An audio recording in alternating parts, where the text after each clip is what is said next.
Ampun, lemotnya sudah lemot ya.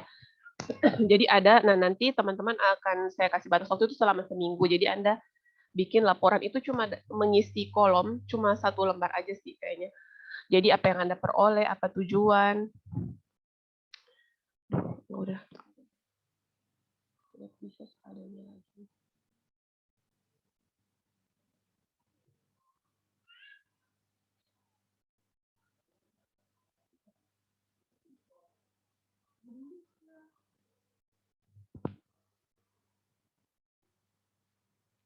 Nah, nanti tugasnya ketua kelas untuk ngingetin teman-teman biar biar tidak lupa.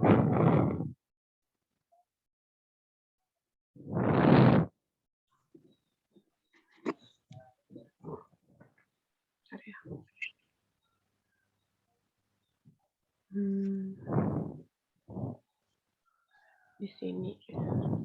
Tapi ini sudah ada di Spada sih.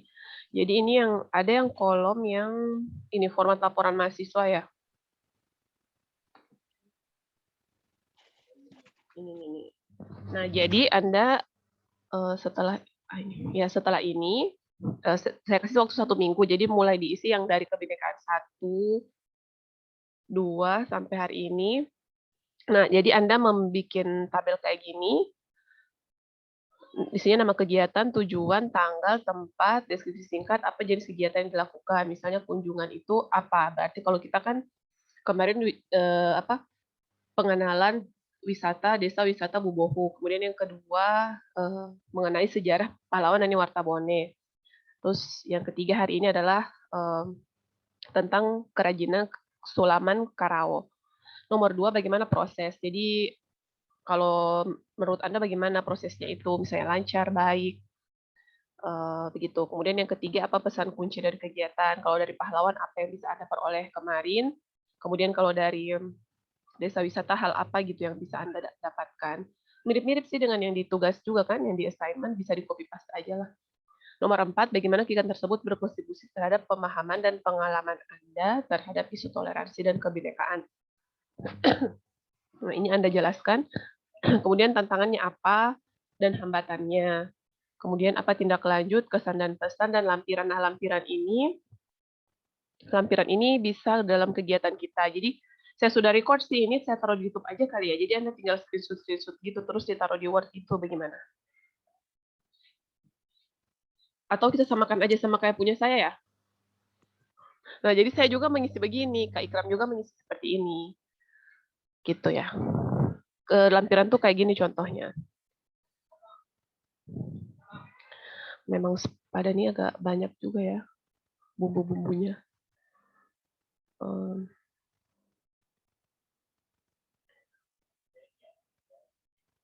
Nah, kayak gini.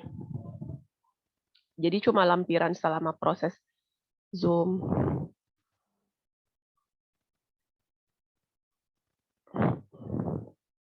Nah, ini kayak gini. Jadi dokumentasi perkuliahan kemarin ini kalau nggak salah ini yang materi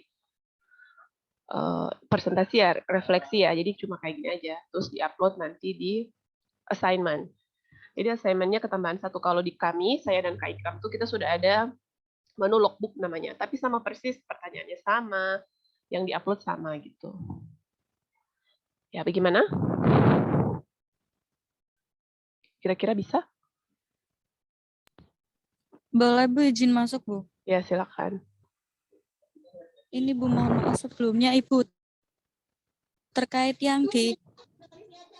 Maaf ya Bu ya, jika ramai Ibu. Ini untuk yang di tempat itu mau diisi apa ya Ibu? Untuk laporan yang di atas tadi Ibu? Yang setelah nama kegiatan, kemudian apa, satunya lagi ada lagi itu Bu. Iya. Nah, tempat itu kami isi apa Ibu? Kami isi Zoom tempat meeting. asal kami kah atau seperti apa? Atau tempat yang di Gorontalo?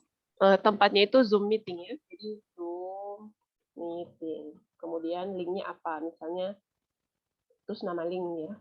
Gitu. Gitu ya. Betul sih pertanyaan yang bagus. Itu diisi Zoom meeting ya, linknya apa. Gitu. Ada lagi? Nah, kira-kira gitu sih. Itu mau nggak mau harus Anda bikin. Dan memang beberapa dosen juga baru pada sadar gitu. Karena kita sudah kasih assignment, terus ada ini juga kan. Nah, namun ini adalah kayak laporan akhir tuh kayak buat pertanggungjawaban gitu. Jadi dia bukan bagian dari penilaian, namun pertanggungjawaban ke perguruan tinggi asal dan mitra. Oke ya?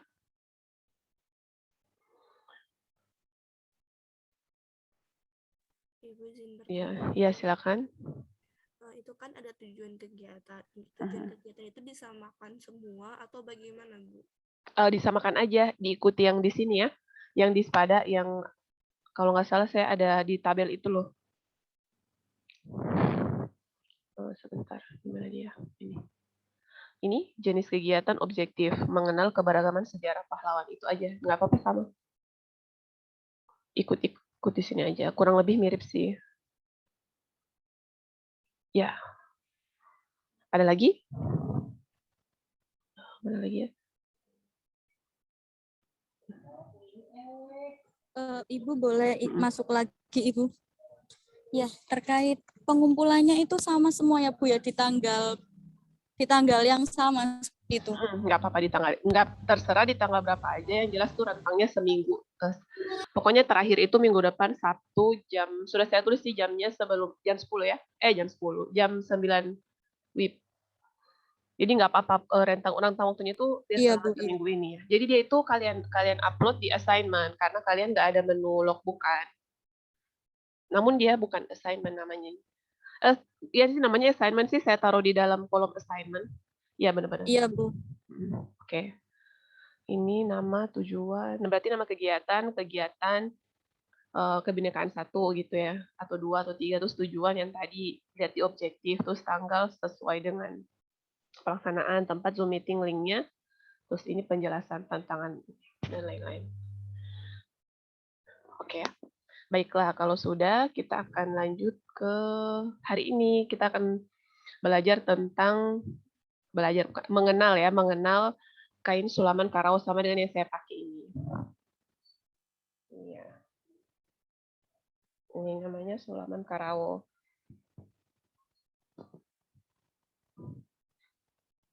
Oh iya, sekretariat informasi. Oh iya, belum. Kita milih ketua kelas dulu kali ya. Astaga. Oke, kira-kira ada kandidat siapa? Mungkin Kak Ikram di chat.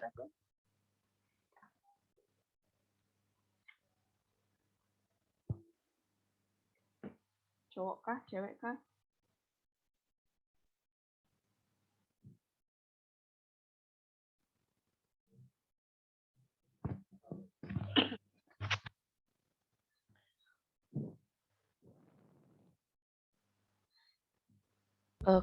Halo?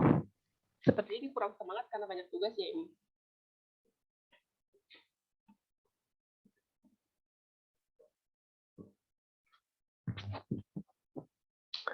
Ada yang punya calon kandidat untuk di kelas ini yang jadi ketua kelas. Oh, si Novita.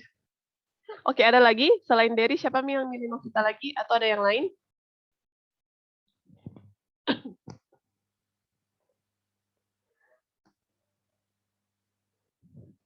Dari Bu Widya. juga, Bu. Nunjuk-nunjuk. Dia juga nggak mau berdiri sendiri, dasar. Oke, yang lain siapa? Oke, kandidat kita adalah Novita dan Derry. Siapa yang pilih Novita, siapa yang pilih Derry?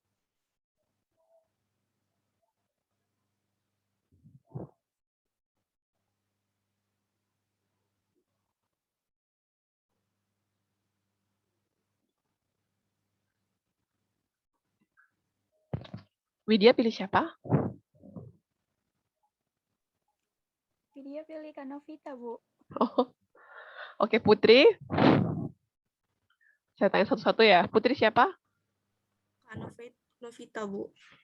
Oke, Novita sudah 2. Derry juga pilih Novita ya. Sudah Novita aja. Novita gimana? Oh iya, semangat ya. Oke deh, kita Iya, jadikan Bu. Saya saja Novita nggak ini apa-apa, paling. Bu. Saya ikhlas. Demi teman. Oke ya, baiklah. Terima kasih. Baiklah, mari kita sambut ketua kita adalah si Novita.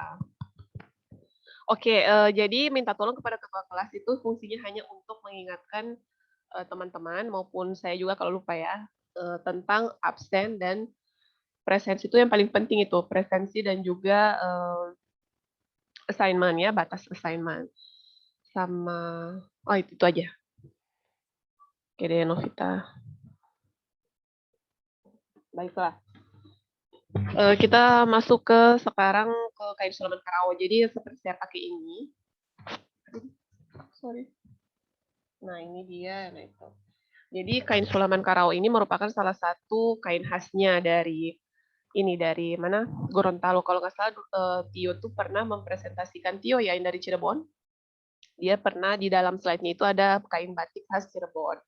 Nah, di Gorontalo juga ada yang namanya Karawa. Karawa itu berasal dari kata kerawang. Kerawang ya, kerawang. Nah, namanya ini Sulaman Kerawang, nama asli adalah Karawa. Jadi Karawa itu adalah bahasa Gorontalonya gitu. Kalau misalnya kalau Jawa itu kan bahasa Jawa itu kan kalau saya itu kan apa ya? Kalau kamu kan jenengan ya.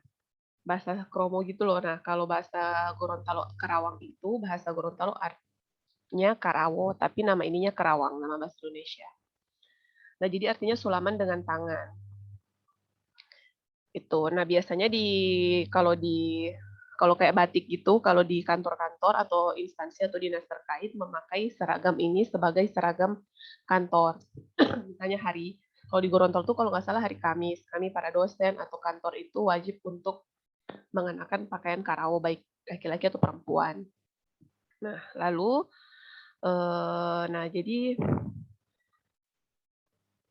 selain itu kalau misalnya hari-hari lain kan batik lebih identik Jumat. Mungkin kalau di Jawa kira-kira kalau hari batik dipakai hari apa? Vita, hari apa dipakai? Mungkin dosenmu atau pekerja kantoran di sana?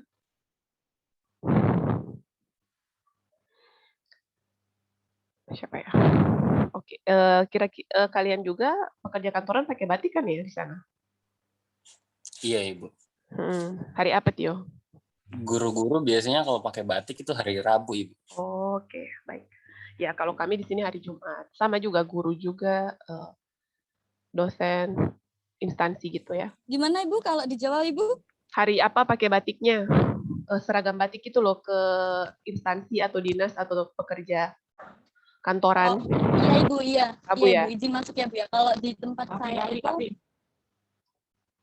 kalau kebetulan saya ada di 2 daerah. Kalau di Surabaya sendiri itu setiap hari Rabu. Kalau iya Bu, pakai batik. Oke ya, hari Rabu ya kita ini. Kayaknya dia terputus-putus, nggak apa-apa. Lanjut, nah jadi ceritanya asal-usulnya ragam. Jadi ini tuh baju ini tuh kayak dia kayak tembus pandang ya. Jadi kayak nanti ada caranya. Jadi menurut cerita sudah dikenal di daerah Gorontalo sejak zaman Belanda. Nah, jadi zaman dulu itu sudah ada kesenian sulaman ini yang tadinya untuk memberi variasi kecil pada pinggiran celana pendek dan lain-lain. Nah, kalau tidak salah dia berasal dari Filipina ya. Yang membawa pertama kali itu dari Filipina. Ada di video nanti kita lihat. Nah, lalu tujuan dan fungsinya adalah untuk ya tentunya sebagai simbol dari budaya, kemudian untuk memperindah suatu penampilan ya, desain busana, kemudian mempertinggi mutu, mendapatkan nilai tambah dan juga kreativitas. Nah, ini tekniknya. Nah, jadi penampakannya seperti ini. Nah, jadi tekniknya adalah baju itu kain ya, kain dikeluarkan benangnya. Jadi kain itu benangnya dilubangi, benangnya diambil ya, sekian senti gitu diambil, terus kan dia nanti jadi lubang tuh, jadi harus diambil dengan jarum satu-satu gitu. Setelah diambil, lalu akan ditambahkan benang dengan cara ditisik maupun diikat. Jadi di tisik itu dimasukkan benang ke dalam itu lubang-lubang itu yang sudah kita tarik tadi benangnya. Lalu dengan teknik ikat ya dijahit ulang gitu loh, biar dia tidak mudah sobek. Nah, ini tahapan pembuatannya ya. Nah, ini yang pertama, pemilihan kain dulu. Jadi ini adalah kain polos sebagai media sulam. Lalu setelah itu dibuat dulu desain. Nah, desainnya itu tuh ada filosofinya juga. Jadi ada yang hewan, ada juga yang benda atau barang begitu. Namanya motif ya. Motif sulaman. Jadi ini digambar dulu sebelum dijahit. Nah, ini sesuai dengan filosofi budaya Gorontalo. Nah, ini contoh filosofinya. Nah, ini salah satu penelitian dari dosen di Gorontalo, di UNG. Nah, jadi di sini ada 3 macam motif ya. Jadi sebelum dijahit, dia digambar dulu di atas Potret. kertas. Jadi ada yang gambar buaya, gula aren, dan juga pohon pinang. Nah, ini nih ada bahasa Gorontalonya nih ya. Pahangga, Hulutuo, dan Huayo. Jadi ini bahasa Gorontalonya yang sudah istilahnya ini kayak ada sejarahnya. Jadi motifnya itu sudah ada sejarahnya, tinggal pilih mau dibuat apa. Nah, lanjut. Lalu, nah setelah itu, setelah kita sudah tadi apa tuh namanya, menyediakan kain, kemudian kita menggambar motif ya di kertas terpisah. Lalu selanjutnya adalah iris dan cabut. Iris cabut ini adalah itu yang saya bilang tadi. Jadi kain itu akan dikeluarkan dia dari apa namanya, dari benangnya ditarik gitu ya. Nah seperti ini. Jadi ini benang-benang seperti ini, proses bujur sangkar, iris dan cabut.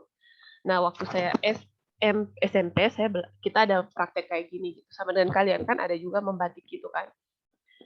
Nah cuma ini nih butuh proses kecermatan dan benang yang akan dicabut. Jadi harus dihitung 10 atau berapa dan terus ditarik dan dikeluarkan. Jadinya lubang.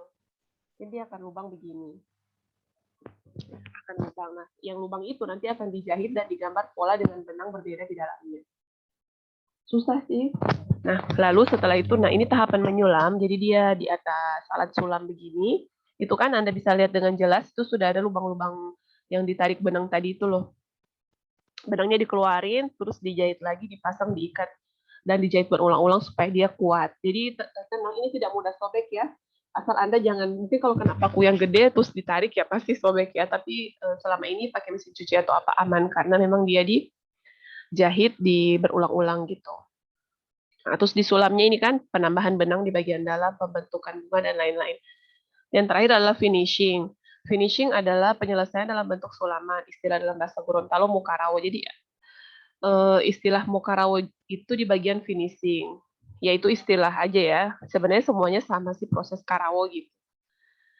Terus habis itu sisa irisan yang tidak diisi oleh desainer, motif karawo baik dari ikat hingga tisik harus diisi dengan menyulam agar bentuk yang telah dibuat lebih sempurna pada segi visualisasi, yaitu dengan melilit benang yang telah dibuat sebelumnya dengan satu kali ikatan. Pengikatan ini bertujuan untuk memperkokoh agar rapi.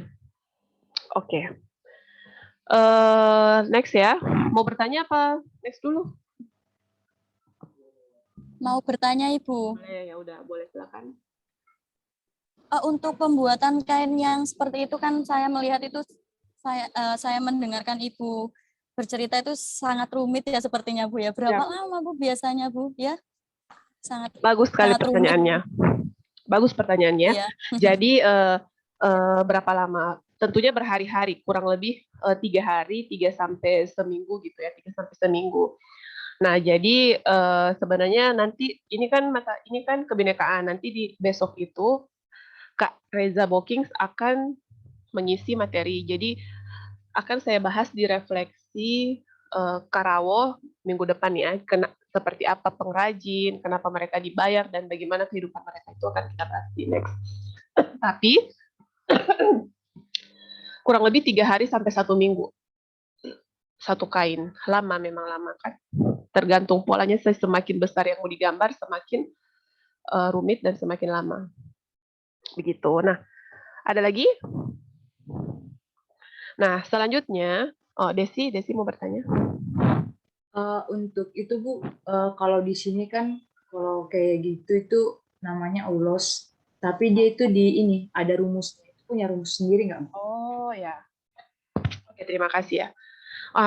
Kalau Karawang itu dia tidak ada rumusnya ya, tidak ada rumus kayak berapa itu, tidak ada berupa angka, dia cuma berdasarkan jumlah benang. Jadi misalnya mau ditarik 10 benang, ada 12, nah itu tergantung dari lebar dan luasnya itu sendiri sih. Kayak gitu, jadi tidak ada rumus. Cuma mereka berpatokan pada gambar pola itu tadi. Jadi digambar dulu, dihitung, lalu dicabut sekian. Ya susah sih. Nah, harga baju saya ini, harganya ini nih 300.000. 300.000 ya. Ini saya beli tahun ini udah lama ya. Ini saya beli tahun berapa ini ya? 2018 kayaknya 2018. Mungkin ya tidak kelihatan. Ya, jadi saya beli tahun 2018 atasan doang. Jadi bawahannya itu bisa di celana, bisa juga rok, batik. Dulu tuh ini ya, kalau zaman dulu ke batik nggak cocok, tapi ternyata setelah dikolaboratif batik tuh cocok juga. Karena dia bunganya kan kecil-kecil. Gitu. Nah gitu, 300.000. Jadi, nah next dulu. Nah terus setelah itu makin ke sini, mulai dari tahun 2011 itu ya, sudah ada yang namanya perkembangan karawa itu sudah lebih modern. Jadi mereka selain di pakaian, ada juga di sapu tangan, ada juga di taplak, di bantal. Namun kalau di kayak taplak sapu tangan itu tidak seruwet baju. Jadi dia hanya 1 atau 2 kali ikatan, jadi tidak terlalu lama, itu lebih cepat.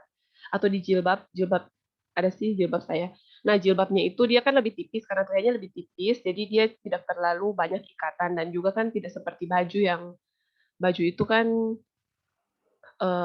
lebih rawan gitu kan, lebih rawan sobek atau dipakai sehari-hari. Kalau kayak jilbab kan cuma di kepala, sapu tangan juga kan cuma disimpan gitu, tidak dipakai kayak baju, kayak pakaian. Nah, lalu seiring berkembangnya waktu ada namanya festival karawa. Mungkin kayaknya di Jawa juga ada ya, kayak pawai-pawai gitu loh. Nah, jadi ini karawa itu sudah dibikin di atas kayak topeng gini. Nah, di atas kostum itu. Nah, begini. Jadi ini namanya festival karawa. Ini kalau tidak salah setiap tahun diadakan di akhir tahun. Kebetulan ini diikuti oleh seluruh instansi. Misalnya dari UNG mau ngirim berapa orang, nah nanti mereka ikut show ini, nanti yang menang dapat hadiah uang dari gubernur. Nah ini pokoknya ini semuanya ini, yang mana yang dari Karawangnya Bu? Dari baju ini sih, ini bajunya ini. Terus ini juga kayaknya baju, nggak kelihatan ya, nanti kita nonton aja. Nah kemudian setiap tahun kan ada festival karawa, jadi kita manfaatnya kita bisa foto bareng ya, terus bisa mengenal budaya kita semakin dikenal gitu. Kalau karawa itu bukan cuma pakaian kantor saja, tapi di festival, fashion show juga bisa. Nah, ini ada namanya Bapak Agus Lahinta. Oh ya, nanti minggu depan juga tanggal 9 kita akan kedatangan narasumber namanya Briska. Jadi Kak Briska ini juga seorang seorang owner tas Karawo. Jadi dia menjual tas Karawo. Nah, ini kan baju ya. Nah, nanti minggu depan kita akan mendengarkan materi dari beliau. Nah, lalu jadi Pak Agus Lainta ini juga dosen di UNG. Beliau itu bikin brand ya. Kalau boleh Anda searching di internet itu atau di Instagram namanya Rumah Karawo. Nah, jadi beliau itu menjual baju-baju Karawangnya itu harganya itu 1 jutaan ke atas. Kenapa? Karena kayaknya beliau sudah memiliki brand. Tapi sebenarnya bahan dan juga ininya sama aja sih. Maksudnya tidak berbeda jauh dengan biasanya 300.000 ini. Namun Pak Agus karena mungkin kainnya ya, pakaiannya lebih eksklusif, kayak ada jasnya, ada jaket, itu yang bikin mahal sampai harganya 1 jutaan lebih ke atas gitu. Silakan cari IG-nya beliau ini juga. Nah, beliau tuh sempat saya mau undang, tapi aduh susah banget, sibuk. Jadi saya lagian kan baju kan sudah umum, jadi saya lebih, coba deh cari, ternyata punya saya teman, dia tuh pengusaha tas, tas Karawo, tas fashion gitu. Nah itu, oh ya sudah. Nah jadi, si Pak Agus ini beliau itu mengusahakan Karawo, lalu beliau jadi bukan beliau yang menjahit bajunya dan yang mengundang. Jadi harus kenapa harganya mahal sampai sekian juta atau 300-an ke atas tuh? Karena harus membeli sebagai seorang pengusaha ya, harus beli dulu kainnya, lalu harus disuruh sulam dulu, dibawa ke pengrajin berhari-hari, terus habis itu dijahit menjadi pakaian yang jadi. Ya, oke. Ya itu sih. Jadi sudah semakin, oh ya kita lihat video. Ada pertanyaan kah?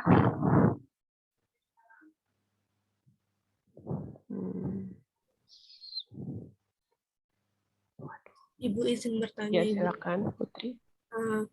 apa yang membedakan Sulaman Karawo ini dengan Sulaman yang lain, Bu? Apakah ada emang ciri khasnya itu, kalau misalnya kita lihat Sulaman itu kita langsung bilang, oh itu Sulaman Karawo gitu, Bu.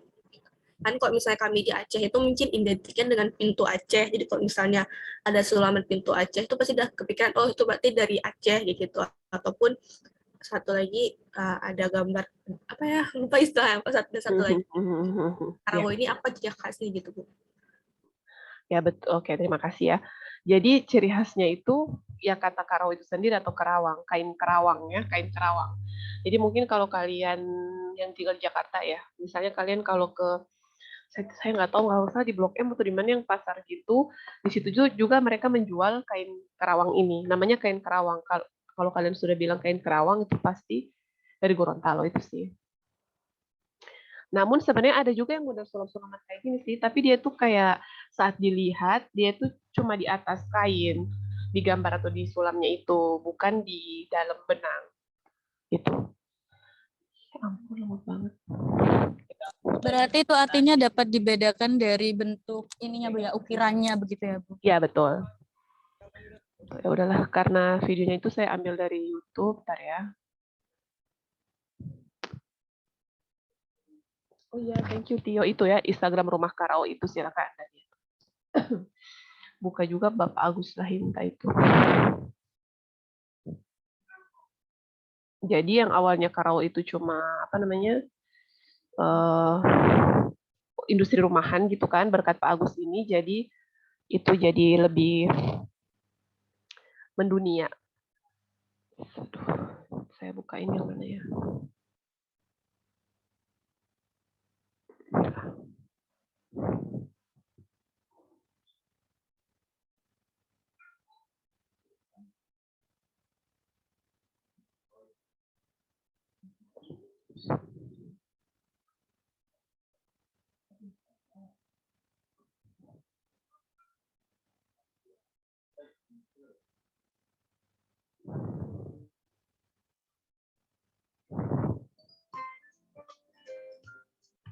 Kain Sulaman Karao ini keunikannya itu yang bagus dirusakin dulu ya, diiris dengan silet, setelah berlubang kemudian kita mulai sulam, dikerjakan oleh yang punya keahlian. Orang yang mengiris dia pasti bisa menyulam, tapi tidak mutlak orang yang menyulam bisa mengiris. Jadi yang motif secara umum itu kembang-kembang, ada juga motif yang dalam bentuk abstrak, juga ada motif yang dalam bentuk melambangkan adat Gorontalo, ada motif yang dalam bentuk segi empat, kemudian ada seperti kursi-kursinya tempat duduk, itu melambangkan ataupun memaknai bahwa di mana orang Gorontalo itu setiap ada kegiatan apa saja dimusyawarahkan. Kalau dulu para pengrajin karao, pekerja karao itu menganggap bahwa pekerjaan menyulam ini karao hanya merupakan pekerjaan sampingan. Tapi sekarang karena adanya permintaan, adanya kegiatan-kegiatan pameran, bazar, para pengrajin, para UKM kita itu menganggap atau bukan menganggap lagi, menjadikan bahwa kerajinan ini merupakan kerajinan yang dapat membantu peningkatan pendapatan ekonomi keluarga, pendapatan ekonomi daerah.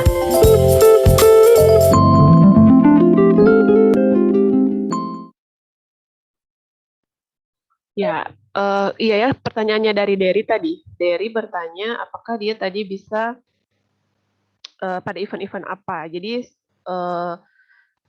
awalnya itu hanya pada buat sebagai pekerja kantoran di dinas atau lembaga terkait. Jadi kayak ada seragamnya tadi saya jelaskan.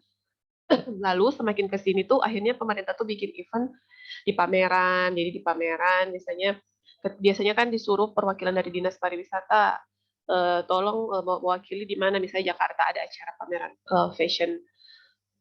fashion gitu ya. Nah, itu bisa di sana ada, kalau kalian mau ke stand orang Gorontalo pasti ada apa namanya itu pakaiannya, kemudian ada kami juga punya tas dari Eceng Gondok sih. Mungkin sama juga di Jawa ada ya. Terus dengan ada kopiahnya juga, kopiah Karanji. Jadi kami juga punya namanya kopiah atau topi gitu ya dari bambu, Nanti saya ambilkan contohnya. Gitu. Terus, nah, terus dari juga tanya apakah bisa dipadukan? Bisa ya. Jadi dengan batik bisa. Dengan batik bisa sih. Atau dengan polosan. Jadi dengan batik atau polosan bisa. Walaupun sebenarnya dengan batik itu baru akhir-akhir ini dan ketika dicocokkan itu bagus gitu, cantik. Kalau untuk laki-laki biasanya bawahannya itu polos. Dan juga biasanya juga orang memakainya ke mantenan atau ke pesta pernikahan gitu.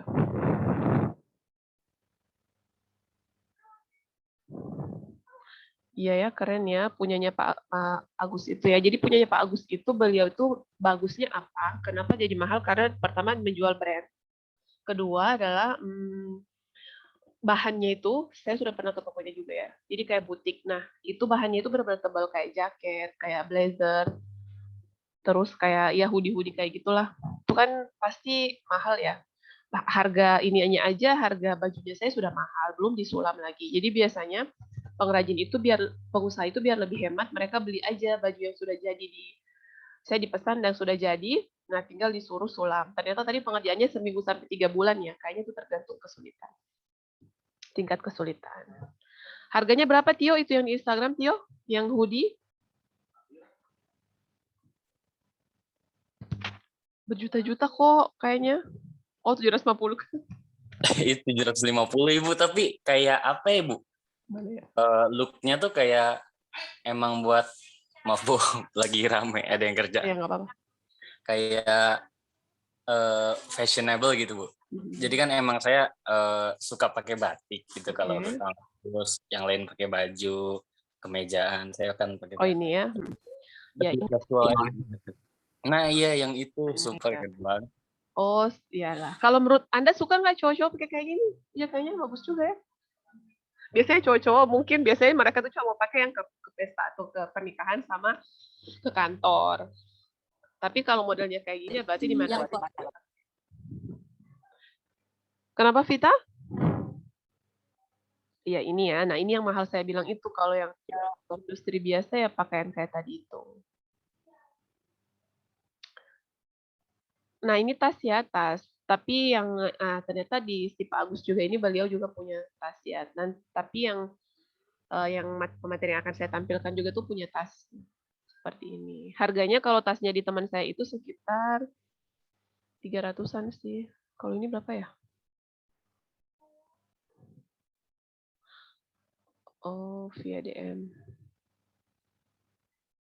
Tapi ini kayaknya tas old ya, kayak buat ibu-ibu.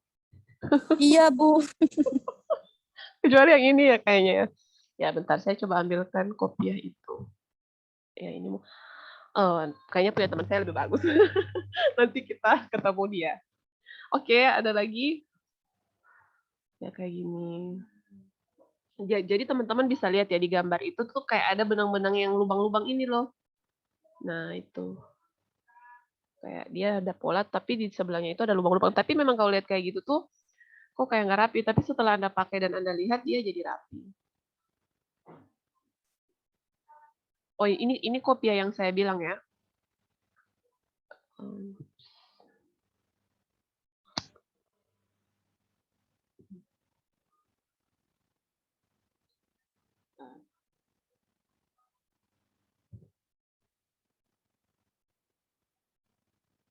Ini kopiah. Nah ini yang dari bahan itu loh rotan ya, rotan atau ya kayu rotan ya ini. Jadi dia tuh dari kayu.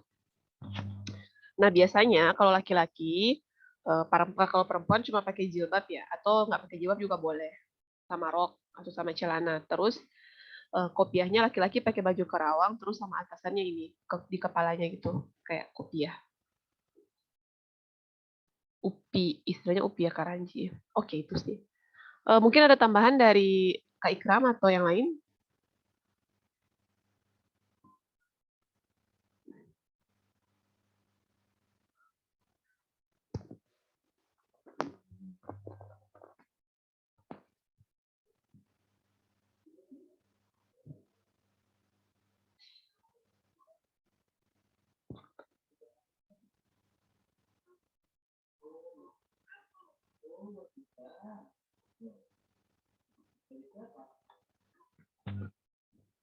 Kok malam ya?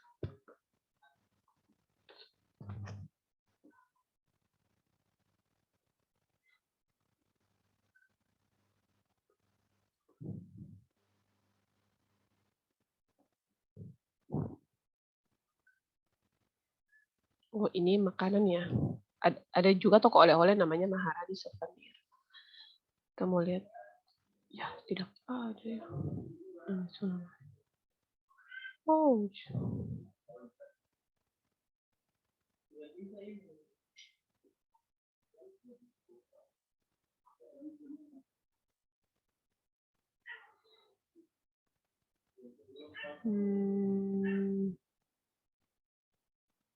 Ya biasanya, nah ini saya bilang kupiah itu, kupiahnya ini namanya. Ini yang biasa yang tadi tuh kayaknya mahal punya Pak Agus tuh. Kalau ini kalau nggak salah harganya 125. Dulu 75.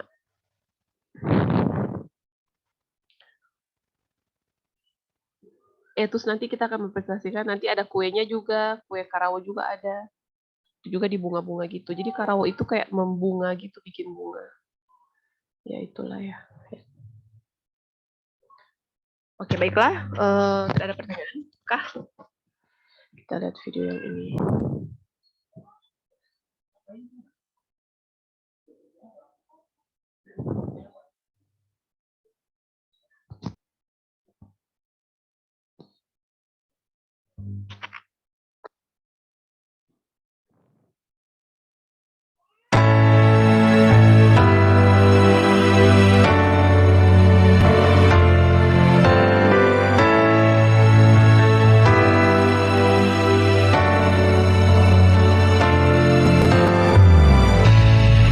Gubernur Gorontalo Rusli Habibie membuka gelaran Festival Karawo tahun 2018 yang berlangsung di depan rumah jabatan gubernur pada Sabtu 20 Oktober 2018. Pembukaan festival kain khas Gorontalo itu ditandai dengan pemukulan polo palo, alat musik tradisional Gorontalo. Acara yang masuk top 100 wisata nasional itu sedianya digelar tanggal 6 Oktober kemarin, namun ditunda karena bencana di Sulawesi Tengah beberapa waktu lalu. Gubernur Rusli berharap pelaksanaan Festival Karawo yang ke-8 kalinya digelar ini dapat terus mempromosikan kain sulaman khas Gorontalo di tingkat lokal, nasional, bahkan internasional. Sebab jauh sebelum Provinsi Gorontalo berdiri, kain Karawo lebih dikenal orang sebagai kain khas asal Provinsi Sulawesi Utara yang lazim disebut kain Karawang. Jadi Karawo ini kalau dulu orang kenal Karawang itu hanya ada di Manado. Bahkan diklaim bahwa Karawang ini punya Manado Sulawesi Utara. Setelah kita jadi provinsi sendiri, maka kita kembangkan dan kita klaim. Bahkan kita sudah tercatat Karawo dan kupiah keranjang ini adalah milik daripada masyarakat Gorontalo.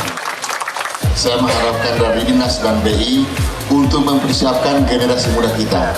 Anak-anak SMK itu harus kita didik karena sekarang permintaan Karawo sudah cukup banyak. Takutnya permintaan banyak nggak bisa diproduksi oleh masyarakat Gorontalo. Rusli juga menilai Festival Karawo setiap tahun terus menunjukkan kemajuan, terutama dengan lahirnya desainer-desainer baru, motif, serta pesanan dari luar Gorontalo sudah semakin banyak.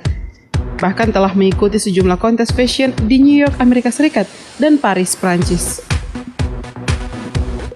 Terkait dengan pelaksanaan Festival Karawo, Gubernur Rusli meminta agar diintegrasikan dengan acara pariwisata lain yang saling mendukung satu sama lain, seperti Festival Saronde dan Festival Danau Limboto yang juga dilaksanakan setiap tahun. Sementara itu, Kepala Perwakilan Bank Indonesia Provinsi Gorontalo Riki Perdana Gozali mengklaim penjualan kain Karawo tahun 2018 ini mengalami kenaikan mencapai 150%. Hal itu tidak terlepas dari upaya perluasan akses pasar dan promosi yang terus digencarkan baik di tingkat nasional maupun internasional. Sejak 8 tahun terakhir, BI Perwakilan Gorontalo menjadi motor penggerak pemberdayaan pengrajin dan promosi kain sulaman tangan itu ke berbagai ajang. Festival Karawo 2018 diisi dengan karnaval dari perwakilan berbagai instansi serta pemerintah daerah Sulawesi Utara, Sulawesi Tengah, dan Gorontalo.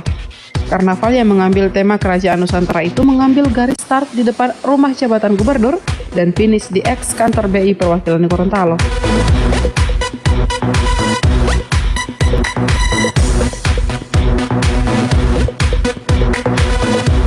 Festival Karawa juga diisi dengan fashion show Karawa dari sejumlah desainer dan pengrajin lokal. Ada juga lomba mengiris dan mencabut serat kain yang merupakan bagian tersulit dari proses menyulam Karawa.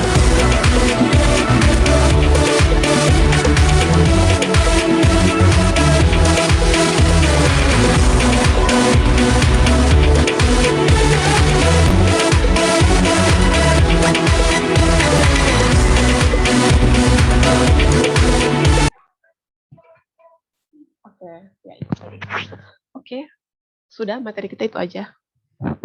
Ada yang mau bertanya atau mungkin mau menambahkan, Kak Ikram?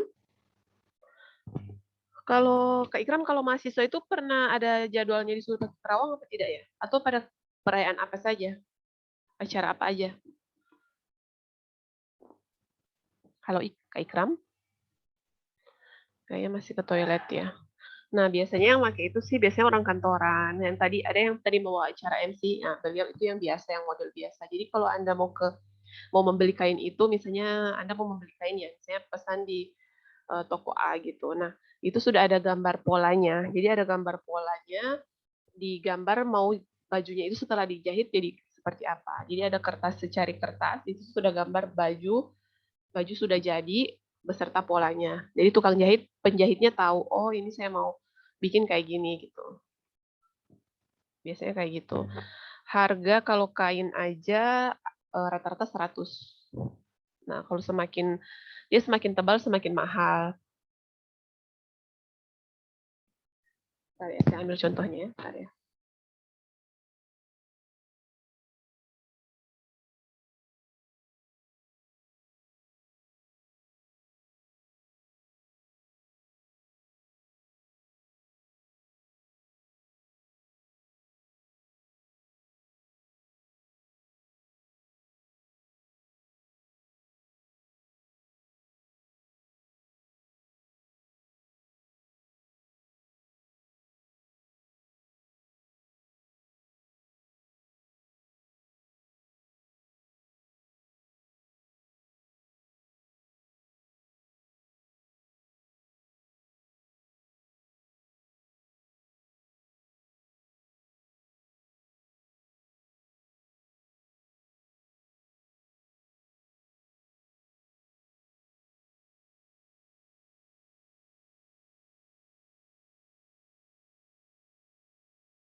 Nah, ini saya dapat pembagian dari kampus ya seragam. Jadi ini sayangnya gambarnya nggak ada ya. Biasanya ada gambar kayak gambar model baju gitu.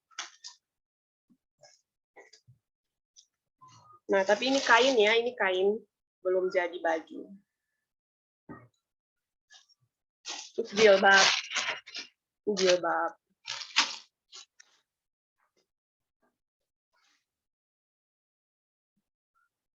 Tapi kelihatan kayak mama nggak sih?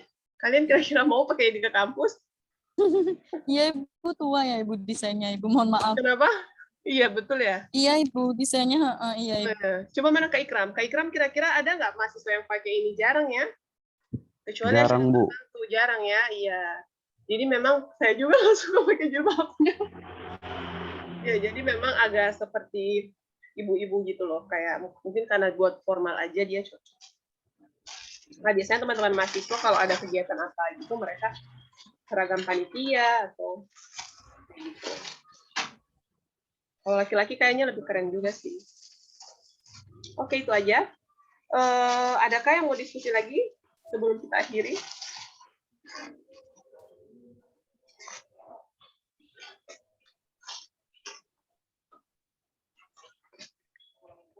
Kalau batik kayak gitu, kalau batik itu kan dia lebih keren, terus modelnya juga itu lebih kekinian ya. Jadi kayak dress atau buat cewek atau buat laki-laki dia kayak kemeja gitu kan. Mahasiswa keren gitu pakai. Kalau kain kerawang ini di kalangan mahasiswa gitu atau anak-anak muda memang mereka belum terlalu suka ya. Betul, mungkin kelihatan emang iya sih kayak begitu, terlalu formal.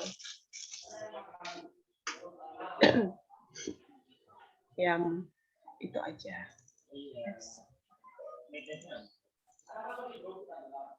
Kenapa ya, Bu ya, kalau pakai batik itu Mohon maaf Bu, kenapa ya Bu kalau pakai batik itu selalu bentar Bu.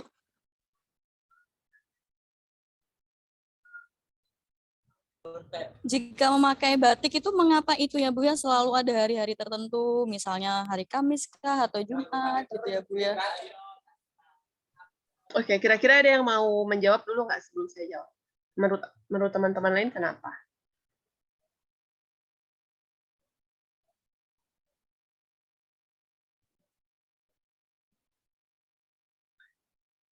Ya, ada?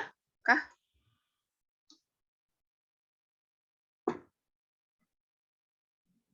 Kenapa batik atau kayak pakaian kayak gini tuh di hari tertentu?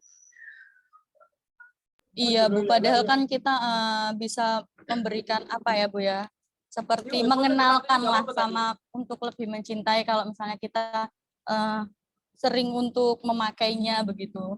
Oke, baiklah ya. Saya coba jawab. Kalau menurut pemahaman saya, nah menurut pemahaman saya itu kenapa ya? Karena memang itulah ciri khasnya. Jadi ketika pakaian misalnya batik gitu, kita pakai cuma hari tertentu itu biar tidak menghilangkan khasnya atau spesialnya gitu. Coba kalau udah dipakai hari-hari setiap hari batik, pasti dia udah tidak tidak wah lagi, tidak wow menurut saya sih. Sama dengan Karawang ini. Nah, jadi juga ada hari-hari tertentu. Kalau ini Kamis, kalau kami batik Jumat. Ya itu sih, karena kalau sudah setiap hari dilihat kan lebih nggak spesial lagi sih kalau menurut saya. Jadi mungkin sehingga pemerintah itu memutuskan Batik Day atau Karawa Day itu in the moment tertentu. Baik Ibu, ya lebih ke spesial ya Bu ya. Ya kayaknya, ya betul. Ada lagi Ya, kah? Mungkin ada yang pendapat lain? Oke ya. Saya Bu ingin menambahkan Bu. Ya boleh. Mungkin Bu salah satu dari motif dari Karau itu mungkin burung maleo ya Bu, karena saya lihat tadi di fotonya karya dari Pak Agus kan saya lihat ada burung maleo, di mana juga kan burung maleo itu kan burung khas endemik dari Pulau Sulawesi. Ya betul juga. Ya ada ya rata-rata juga coraknya burung sih ada.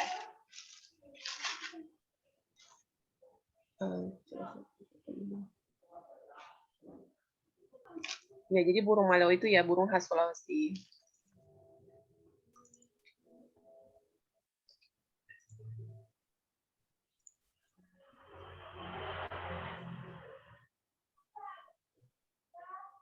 Bentar.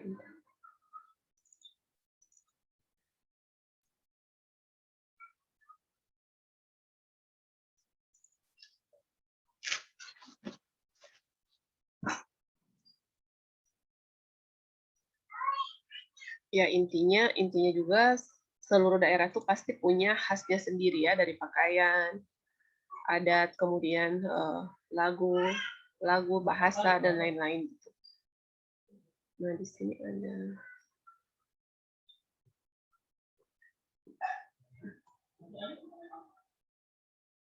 Nah ini saya menemukan literatur juga ya.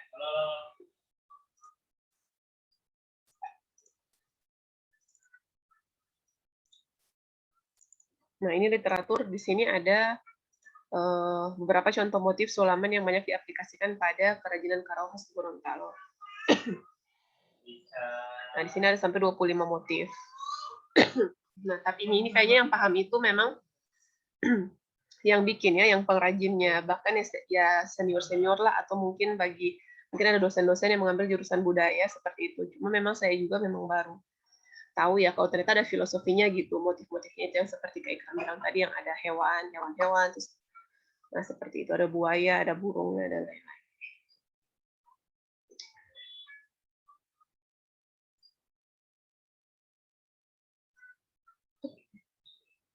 Oke, ada lagi kah? Bias pada ini dia mulai langsung down lagi. Nah, baik, kalau sudah tidak ada, di sini ada saya meminta Anda untuk menjawab pertanyaan ini, dibikin PDF saja. karena dia jelaskan bagaimana sejarahnya, jelaskan apa saja alat dan bahan, jelaskan 2 macam metode sulamannya dapat diaplikasikan pada apa saja sulaman Karawa ini. Nomor 4 ini pada apa? Misalnya busana, terus pada taplak meja pada sapu tangan. Sekarang juga sudah ada masker gitu ya. Terus nomor 5, menurut Anda apakah berbisnis sulaman Karawa ini cukup menjanjikan? Terus apa yang Anda peroleh dari materi ini? Saya juga lupa menambahkan satu ini, yaitu laporannya ya. Nanti saya akan tambahkan. Untuk laporan itu, yang dikumpul minggu depan adalah dari kebinekaan 1, kebinekaan 2, dan refleksi dulu 3. Nah, untuk yang ini, kebinekaan 3 itu minggu depannya lagi aja.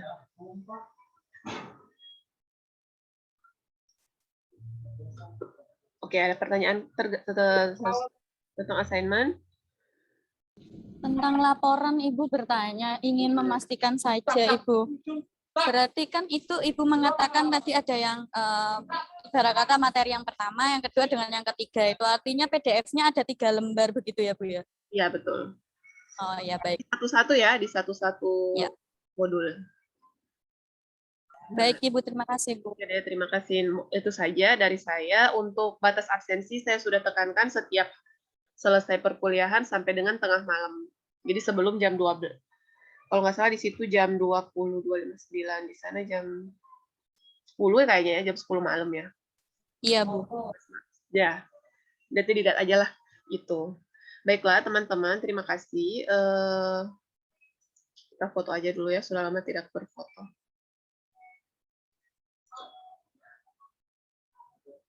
Iya, punya saya. Oke guys, foto dulu.